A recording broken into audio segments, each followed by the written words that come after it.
my background before I started Equals about 3 years ago with my co-founder, Ben.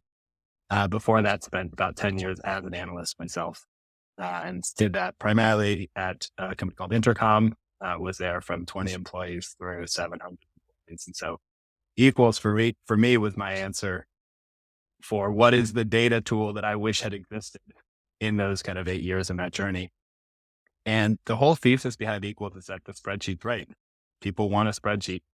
I've been pitched data tool after data tool after data tool over the past decade, all of them in some way, shape, or form trying to take me out of the spreadsheet, trying to give me a new BI tool, a new notebook, some verticalized kind of specific thing that answers a very specific question or problem that I have as a finance person.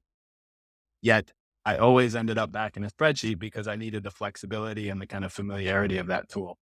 And so Equals is our answer for what would a spreadsheet look like if it was built today. Google Sheets was built 17 years ago.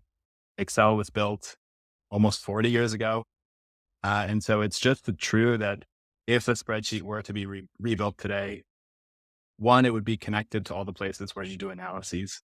Analyses start today in databases, in modern SaaS tools. And then they should be connected to the places where analyses get shared: Slack, email, Google Slides. And so Equals is that. It's a spreadsheet connected to where your analysis start and where your analyses end. I just have one thing to say about Equals and Dashboard. It's probably the first time I've had fun using a spreadsheet in my whole life. Yes.